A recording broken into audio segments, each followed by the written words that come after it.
Тук без закон за електронната търговия да го казва, то не се налага същото решение, просто да се прилага в двата случая, за да сме спокойни, че никой няма да ни каже, вие сте нарушили този или този закон, от хипотеза. Формата на съгласието, консервативните юристи биха ви казали, че съгласно трябва да бъде задължително в такъв текст декларативно, че се съгласяваме да бъде сложен подпис. Само че това просто за електронна търговия, която върви по интернет и това е категорично невъзможно. Да не говорим, че обективни съображения по настоящия момент електронния подпис не е много широко разпространен още от нас, за да бъде равносилно да бъде заведението. Какво се случва в практиката? Хората го отбелязват с чекбоксове, потвърждаване на излизане на втори системни съобщения, които не потвърждават логиката на съгласието, отбелязване в системите. От юридическа гледна точка няма разлика дали някой ти го е казал на ум или ти е дал чек. То не е на практика истинско волеизявление. Така е, това е проблем. Смисъл такъв, че аз в никакъв случай не мога да кажа кой стои отсреща срещу машината и дали това не е връзната на дъщеря. Която сега да мога да може да го направи, но в един щастлив момент тя добавя с личните ми данни, да е връзна да ги в нея. Може да каже, че баща иска това или това нещо, да потвърди съгласието, да потвърди, че едното са не свободни, да влезе тотално на единствената гаранция на 100%, да ще бъде с подписа или електронно изявление скрепено в вид на електронен документ, скрепено с електронен подпис. Да, това обратно е точка, да е гарантирано на 100%. Факт е, че това няма как да се случи. Тоест всички... Микс между двете системи би бил много удачен. Ще дам го пример с закона за предоставяне на финансови услуги от разстояние. Там се казва използване на средства за комуникация от разстояние, където двете страни не са на същото място, разменят волеизявление една към друга. И всичко там сключването на договора се осъществява чрез взаимното размяна на съобщение, поне такава логика на закона, взаимно размяна на съобщение за проявяване на съгласие. Пак не е ясно всъщност кой човек, който проявява съгласие по другата страна. Може да бъде неразпоръчен. И аз в крайна сметка, когато дойде към инкасатор, да ми каже, извинявайте, тук не забавям, много скъпите си я платили, но да кажа, това е много скъпо договор. Ма има изразено съгласие, никога изразено това също. Вие. Как ще го кажа? Би трябвало никой главно да няма паролата и за нева. Като идея, защото тази логика, ако някой може да се логне в мейла, някой може да ви знае пин кода на електронния подпис и тогава може да подписат вместо вас в момента, в който има физически самото устройство. Така че то е подобно. Добре, нека ви кажа друго. Аз имам много мейли, които съм си създал, защото ми трябва да се регистрирам тук или там. Много често споменавате търговската марка на най-големия мобилен оператор, за да се регистрирате там номера си, като си сметите телефонен номер или пък искате да регистрирате други телефонни номера, искате актуален нов адрес и разпитано си правите някъде другите адреси, за да може да се регистрирате номера. Така, и мога да се регистрирам, Бога ми каквото си желая име и това да няма нищо общо с Антон Александър. И имам такива, безброй мейли. Минава се през една регистрация в небезизразна почта на електронна българска, която изисква ЕГН. Всички ни 10 цифри, които принципно отговарят на условията за ЕГН, минават. Какво персонализира тази почта на Антон? Пише имена, да, рецептър познат. Добре, но и закона за личните данни, всеки два показателя, в които могат да установят кой ще е. Значи това сте вие. Значи едното е мейла, независимо от това какъв сте. Презрител го знае. Ама те не са моите лични данни. Това значи не са ваши. Ами не са мои. Мейла е единия показател, мейла е едното на ви. Ама аз не съм го създал този мейл, той не е мой. Това е някакъв си презрител. Това може да се докаже. Това може да се докаже дали сте. С кое? Ако този лаптоп днес е тук и не е с кабела, с Wi-Fi и след това отидат от другата клетка, да намешна на пито, как ще го кажа. На този място съм го направил в кафето през 10 треки. Защо отгоре тия данни се пазят само една година? А това е защо една година такива полемики? Имейла не е доказателство, но ако се върнем обаче в контекста на НТС-та... Не ви казвам, че това е разрешение, просто и аз създавам на база това, как да го кажа, да се ви си безпълно. Да, съгласен съм. Не, наистина там, ако говорим за сключване на договори, наистина става сложно. В контекста на НТС-та, вие казвате, аз съм съгласен на този мейл да получавам.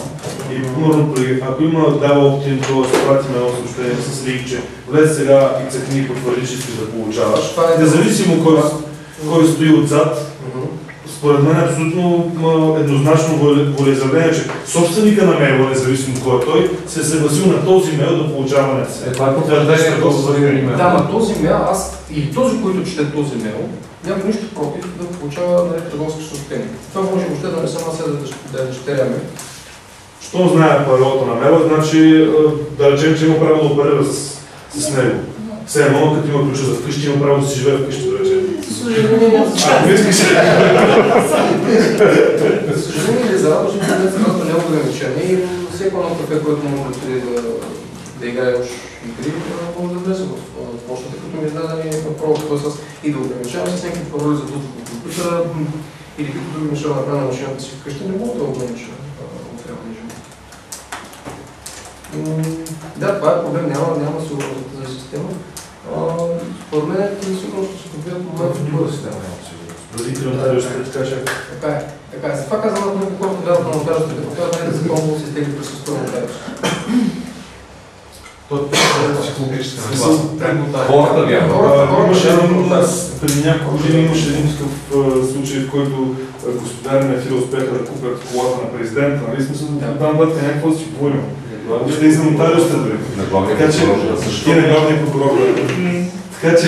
Нотариусите нямат такива функции, които се търсеха там.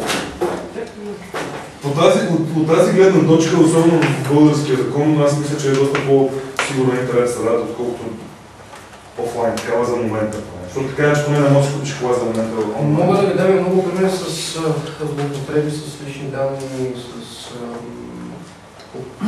създаване на документи с недавно съдържание от хора, които не се съзнават това обстоятелство, че го правят филмите в писмени документи. И не можеш да ги убедиш дори в идеята, че това също не е законно. Защото те създават документи с невярно съдържание и Бог да порази.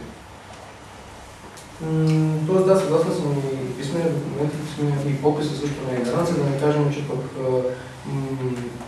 този, който казва, че този подпис е автентичен, е едно трето лице отвън, което го изследва, не знам да сте, че не е много публичен експертиза. Аз наредба да разпределих, ще трябва да скарам точно, където се казва това, така като се сложи, като се сложи или картина, бетон.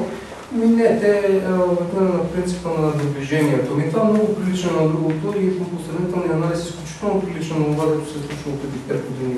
Но просто на настроение аз си като съм го как и следват удара за върнатулката, атаката към местето, така нататък, който в принцип се ровно да и не го правят. Особено по кадистата, по страната не го правят. Не е много сигурно. Съгласието в електронните съобщения. Класически услугите се предлагат с изключен договор при общо условие. Казва Закон за електронните съобщения. По принцип, категоричен за писмения индивидуален договор за електронните съобщителни услуги. При общо условие казва, по принцип, когато условията са много тежки, тромави и трябва да се изнесе в друго тяло, за да не натежава тялото на индивидуалния договор. Много казано. Има си една глава 14, която е защита на потребителите, където казва точно какво трябва да се държат тези условия.